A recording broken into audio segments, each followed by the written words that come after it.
If you're overthinking, you might be ruining your relationships.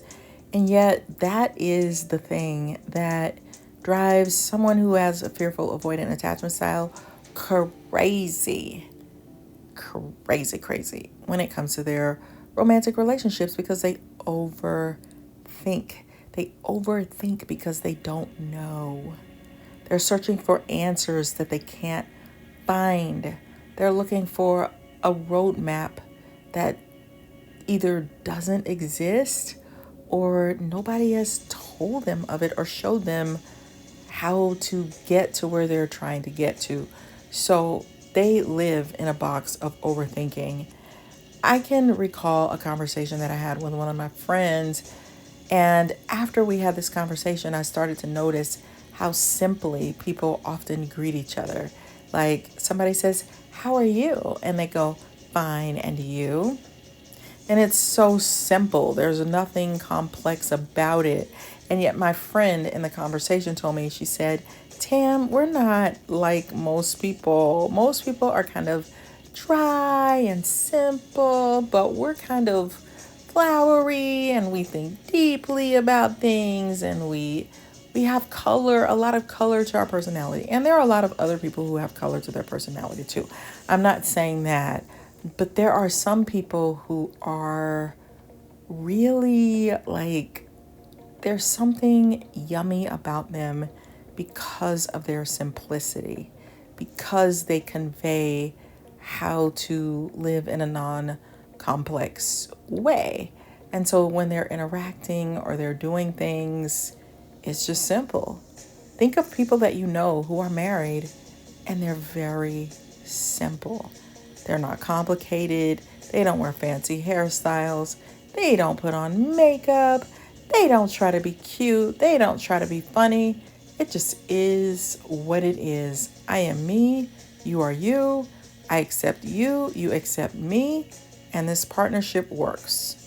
We can sit on the couch. We can say nothing.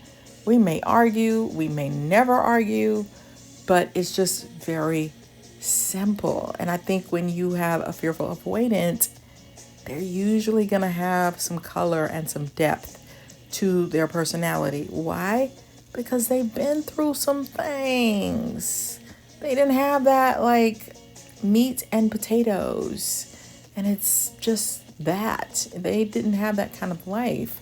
There were some valleys and some hills and some caves and some a little bit of craziness and some fussing and some yelling and some confusion.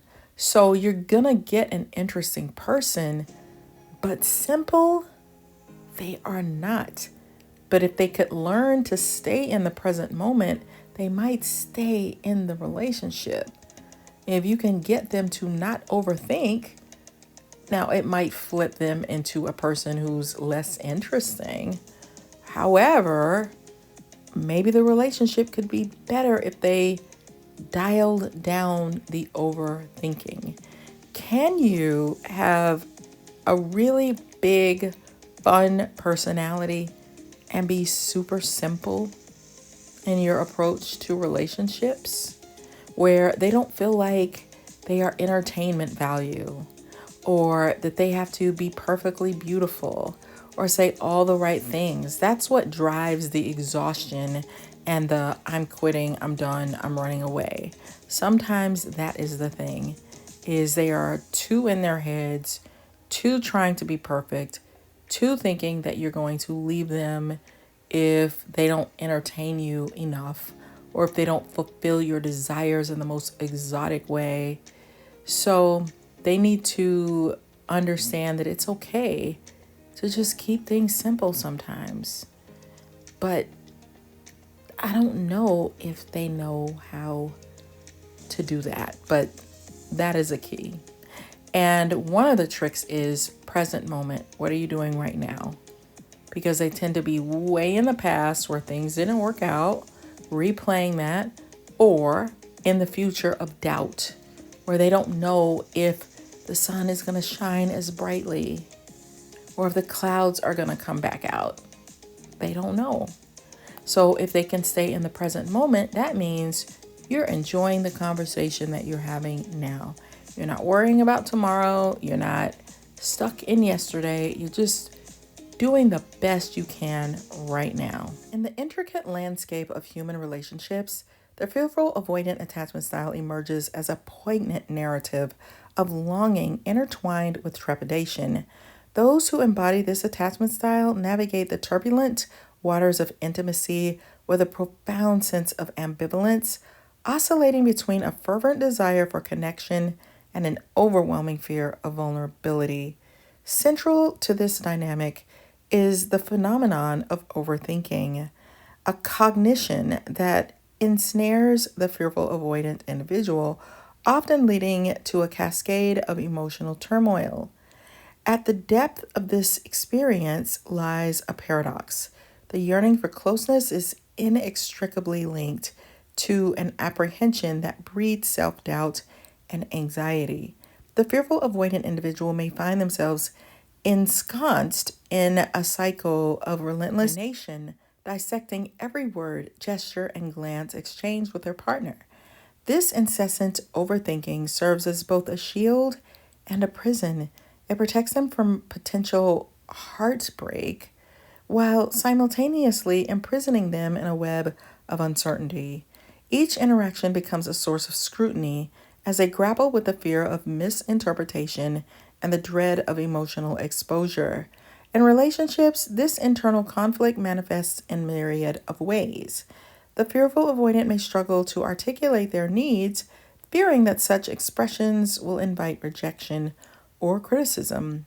Consequently, they may retreat into silence, fostering a world of distance, even as they cry out for connection. The mind, a relentless adversary, conjures scenarios of abandonment and betrayal, amplifying their insecurities and fueling their hesitance to engage fully in the relationship. Yet, within the dramatic interplay of fear and desire lies the potential for profound transformation. Recognizing the patterns of overthinking can serve as a catalyst for growth, propelling the fearful avoidant toward a deeper understanding of themselves and their relational dynamics. It is within this recognition that they can begin to dismantle the barriers that have long defined their interactions. By confronting their fears and embracing vulnerability, they may discover that genuine intimacy is not a perilous precipice, but rather a sanctuary where trust can flourish. So, the journey of the fearful avoidant attachment style, marred by the specter of overthinking, encapsulates a universal struggle for connection amidst the complexities of the humanness. As they navigate the tumultuous terrains of relationships, the fearful avoidant individual stands at a crossroad to remain ensnared by the chains of their fears or to venture forth into the unknown, allowing love to illuminate the path toward healing and genuine connection. It is a dramatic odyssey, one that requires courage, introspection, and the unwavering belief that true intimacy is attainable, even for those who have long walked in the shadows of doubt. So, hey, beautiful people, thanks for watching. I'd love to hear your thoughts in the comments and what topics you want me to explore next. Your feedback means so much to me. Let's keep this adventure going. Don't break up with me. Be sure to subscribe and like the video. Check out my books on Amazon for insights on enhancing your love life, navigating narcissistic personalities, and exploring the 16 Myers-Briggs personality types. Links are in the description. You're amazing, and I can't wait to see you on the next video.